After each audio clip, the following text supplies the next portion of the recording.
तो पिछले 80 साल में मार्वल ने मल्टीवर्स की इन्फिनिट स्टोरीज को बनाया है। लेकिन जब 2008 में मार्वल सिनेमैटिक यूनिवर्स की शुरुआत हुई, तब ऐसी बहुत सारी चीजें थी जो फिल्म मेकर्स ने चेंज कर दी। इसलिए आज हम 51 ऐसी चीजों के बारे में बात करने वाले हैं जो एमसीयू में अलग है कॉमिक कंपैरिजन में। जैसे आयरन स्पाइडर सूट। अब कॉमिक्स और एमसीयू दोनों जगह टोनी स्टार्क ने आयरन स्पाइडर सूट को बनाया है, लेकिन कॉमिक्स से इंस्पायर्ड होने के बाद भी सिनेमैटिक वर्जन में बहुत सारे चेंजेस देखने मिल जाते हैं। कॉमिक्स में आयरन स्पाइडर का कलर रेड और येलो होता है, ठीक टोनी स्टार्क की आर्मर की तरह।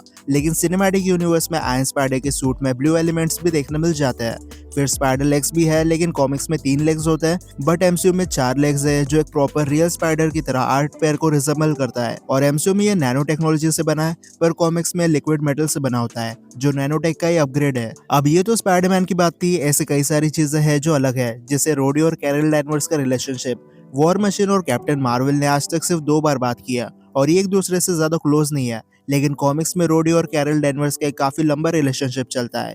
फिर ब्लैक पैंथर की बात करें तो कॉमिक्स में ब्लैक पैंथर अपने आर्मर के साथ एक केप पहनता है, और सिर्फ ब्लैक पैंथर नहीं, कई सारे किंग्स केप पहनता है जो उन्हें रॉयल और दूसरों से सुपीरियर शो करता है। पर एमसीयू में अभी तक किसी भी ब्लैक पैंथर ने केप नहीं पहना है। टास्क मास्टर को लेकर भी मार्वल ने बहुत प्रॉब्लम क्रिएट कर दी थी। अब टास्क मास्टर को टीचर ऑफ सुपर विलन्स कहा जाता है, क्योंकि इसने कई सारे सुपर विलन्स को ट्रेन किया है। ऊपर से इसके पास फोटोग्राफिक मेमोरी वाली नेचुरल एबिलिटी है, इसलिए किसी को भी देखकर उसके सारी फाइटिंग स्टाइल को कॉपी कर सकता है। यहाँ ये ज्यादा स्केरी दिखाई देता है, और टास्क मास्टर एक एक्सट्रोवर्ट टाइप बंदा होता है जो हमेशा बकबक करते रहता है। पर एमसीयू में टास्क मास्टर के कैरेक्टर को कम्प्लीटली चेंज कर दिया। ये एक फीमेल थी जिसे रेड रूम से कनेक्टेड एक चिप से कंट्रोल किया जाता था। मतलब टास्क मास्टर की ह्यूमन रोबोट से ज्यादा कुछ नहीं है। इसके पास फोटोग्राफिक मेमोरी जैसी कोई चीज नहीं थी। रेड रूम वाले दूसरे सूप्स के मूव्स की एक कॉपी इसके चिप के अंदर अपलोड कर देते, और ऐसे टास्क मास्टर के नेचुरल एबिलिटी टेक्नोलॉजी डिपेंडेंट हो गई। फिर सिविल वॉर और इन्फिनिटी वॉर की जो कहानी है वो सिनेमैटिक यूनिवर्स में सिर्फ एवेंजर्स के अराउंड रिवॉल्व करती है, पर कॉमिक्स में सिविल वॉर और इन्फिनिटी वॉर दोनों जगह एक्समैन और फैंटास्टिक फोर का भी इन्वॉल्वमेंट देखने मिलता है। पर ये दोनों टीम एमसीयू में इन्फिनिटी सगा खत्म होने के बाद देखने मिली। देन आयरन पैट्रियट को हमने आयरन मैन 3 में देखा था, लेकिन मूवी से पहले यह आर्मर कॉमिक्स में एग्जिस्ट नहीं करता था। सुपर फैंस ने इसे पसंद किया और उसके बाद इसे कॉमिक्स में अडॉप्ट किया गया। ऐसे ही कुछ ओरिजिनल कैरेक्टर्स भी देखने मिल जाते हैं, जैसे सीक्रेट इन्वेजन की गाया और व्हाट इफ यूनिवर्स की काहुरी और बर्डी। ये तीनों ऐसे कैरेक्टर्स हैं जो डायरेक्टली सिनेमैटिक यूनिवर्स में अपीयर हुए हैं, ये कॉमिक्स में कभी एग्जिस्ट नहीं करते थे।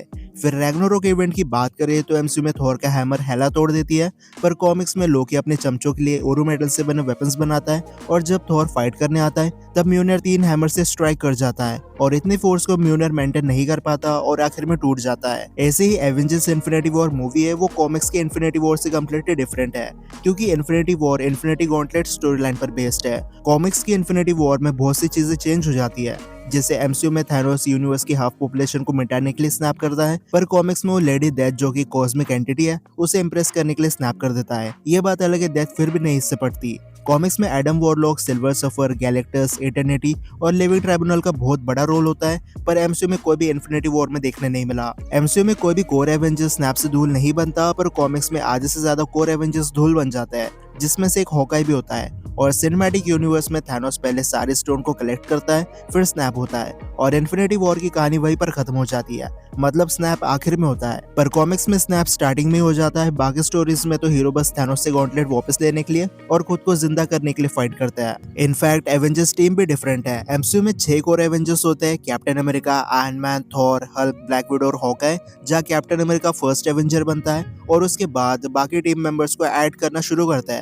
लेकिन कॉमिक्स में ऐसा नहीं होता। यहाँ कोर एवेंजर्स सिर्फ 5 होते हैं, Iron Man, Thor, Hulk, Ant Man, Hank Pym वाला और द वाप्स। और कैप्टन अमेरिका को भी एवेंजर्स ही फाइंड आउट करते हैं। वो तो एक दिन ये लोग नेमोर का पीछा कर रहे होते हैं, और किस्मत से एवेंजर्स को कैप्टन अमेरिका बर्फ में जमा हुआ दिख जाता है। देन जिस थैनोस को हमने एमसीयू में देखा है वो बहुत ज्यादा इंटेलिजेंट और फिजिकली स्ट्रॉन्ग है, इसने तो हल्क जैसे को भी टेक डाउन कर दिया था। ऐसे कॉमिक्स में थैनोस स्ट्रॉन्ग है, लेकिन इसके पास कुछ एडिशनल पावर्स भी देखने मिल जाती है, जैसे cosmic energy blast, heat vision, telepathy और टेलीकिनेसिस जैसी पावर्स थैनोस के पास है, जो एमसीयू में मिसिंग थी। फिर विजन और एडम वॉरलॉक के अंदर भी चेंजेस देखने मिल जाते हैं। एमसीयू में रेड विजन के पास माइंड स्टोन होता है, और एडम वॉरलॉक के पास कोई स्टोन नहीं होता, वो जेनेटिकली इंजीनियर्ड है। पर कॉमिक्स में चीजें बदल जाती है। यहाँ विजन के पास इन्फिनिटी स्टोन देखने मिलता है, उसके फोरहेड पर एक ज्वेल होता है, लेकिन ये सिर्फ सोलर एनर्जी को एब्जॉर्ब करता है ताकि vision solar based energy attack कर पाए। और एडम वॉरलॉक के पास सोल स्टोन होता है जो उसे हाई एवोल्यूशनरी देता है ताकि वो अपने एनिमीज की सोल को कैप्चर कर पाए। अब रेड हल्क भी सिनेमैटिक यूनिवर्स का पार्ट बन चुका है, पर एमसीयू वालों ने रेड हल्क की मेन एबिलिटी को उसे नहीं दिया। इसकी ओरिजिन सेम है, जहाँ लीडर की वजह से जनरल रॉस हल्क बन जाता है, पर कॉमिक्स में रेड हल्क के पास एनर्जी एब्जॉर्प्शन और हीट प्रोजेक्शन जैसी एबिलिटीज होती है और ये चाहे तो खुद को ओवरचार्ज करके हीट बम की तरह फूट सकता है। पर एमसीयू में रेड हल्क ऐसा कुछ नहीं कर सकता। देन स्टॉर्म ब्रेकर भी डिफरेंट है। इन्फिनिटी वॉर में थैनोस से फाइट करने के लिए निडेवलर जाकर थॉर स्टॉर्म ब्रेकर को बनाता है, जहाँ स्टॉर्म ब्रेकर का हैंडल ग्रूट के वुडन ब्रांच से बना है। पर कॉमिक्स में स्टॉर्म ब्रेकर बना तो उरू मेटल से होता है, पर इसका कलर पूरा गोल्डन होता है और ये थॉर क्ले ने ही बेटा रेबेल क्ले बना था, जो एक एलियन रेस होती है जिसने एक दिन थॉर को एक बैटल कंपटीशन में बीट कर दिया था। और खुश होकर ओडियन बेटा रेबेल को स्टॉर्म ब्रेकर दे देता है। ऐसे 90s से पहले अगर थॉर का हैमर उससे 60 सेकंड के लिए दूर हो जाए तो थॉर अपनी गॉडली एबिलिटीज को खो देता था और डोनाल्ड ब्लेक नाम का एक नॉर्मल इंसान बन जाता। और अगर उसे थॉर की पावर्स फिर से गेन करनी है तो खुद पहले जाकर म्यूनर को टच करना पड़ता, उसके बाद थॉर अपने असली फॉर्म में आता। पर एमसीयू में ऐसा कोई रूल देखने नहीं मिलता। इनफैक्ट थॉर की ह्यूमन पर्सनालिटी भी एग्जिस्ट नहीं करती और जो डोनाल्ड ब्लेक है वो जेन फॉस्टर का एक्स था जिसे थॉर 1 में मेंशन किया गया था। ऐसे ही एमसीयू ने कई सारे कैरेक्टर्स का जेंडर भी चेंज कर दिया, जैसे एंशिएंट वन यहाँ 700 साल पुरानी लेडी सोर्सरर है, पर कॉमिक्स में एक मेल कैरेक्टर है। कैप्टन मार्वल भी पहले लड़का हुआ करता था, टास्क मास्टर रेड रूम का एक ब्रेन वॉश लड़की है, लेकिन ओरिजिनली एक मेल कैरेक्टर है। देन वोल्वरिन की हाइट पहले से 5 फीट 3 इंचेस हुआ करती थी, लेकिन जब एक्समैन मूवीज में सुपर फैंस ने 62 फीट वाले वोल्वरिन को पसंद किया, उसके बाद कॉमिक्स में भी टॉल वोल्वरिन को अडॉप्ट किया गया। कॉमिक्स में स्कारलेट विच और क्विकसिल्वर म्यूटेंट मैग्नेटो के बच्चे होते हैं, लेकिन एमसीयू में इन दोनों का कोई कनेक्शन नहीं है मैग्नेटो से।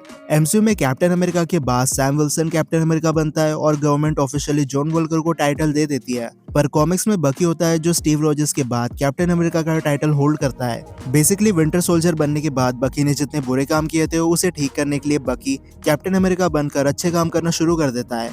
देन मिस मार्वल के साथ भी ऐसा ही कुछ हुआ है। सबसे पहले तो इसकी पावर्स को ही चेंज कर दिया। कमाला के पास लाइट मैनिपुलेशन नहीं स्ट्रेचिंग एबिलिटी देखने मिलती है। फिर 10 रिंग्स को हम कैसे भूल सकते हैं। शांग-ची अंदर लेजेंड्स ऑफ 10 रिंग्स में ये रिंग्स ब्रेसलेट टाइप होती है जिससे क्लोज और लॉन्ग रेंज अटैक कर सकता है और साथ में यूजर अपनी स्ट्रेंथ को भी एनहांस कर सकता है। पर कॉमिक्स में 10 रिंग्स 10 अंगूठियां होती है और हर एक रिंग अलग एबिलिटी प्रोवाइड करती है, जिससे fire manipulation, ice generation, teleportation और शेप शिफ्टिंग एबिलिटी। फिर कॉमिक्स में टोनी स्टार्क आयरन मैन बन जाता है, उसके बाद भी वो दिन रात नशे में रहता है और उसे फर्क नहीं पड़ता कि उसके करीबी मर जाए या जिंदा रहे। पर सिनेमैटिक यूनिवर्स में टोनी एक्सट्रीम लेवल के नशे की हालत में हमें कभी देखने नहीं मिला और 2012 के अटैक के बाद तो इसकी पर्सनैलिटी काफी ज्यादा प्रोटेक्टिव हो जाती है और यही देखकर कॉमिक्स में भी टाइम के साथ टोनी की पर्सनैलिटी को चेंज कर दिया जाता है। लेकिन यही वो कुछ डिफरेंसेस थे जो हमें मूवीज और कॉमिक्स में देखने मिल जाता है। लेकिन ये सिर्फ इस वीडियो का पार्ट 1 था। अगर इस वीडियो पर 1500 लाइक्स आ जाते हैं तो इसका पार्ट 2 पक्का रिलीज होगा। तो आज के लिए इतना ही। अब मैं मिलता हूँ आपसे अगले वीडियो में, तब तक गुड बाय।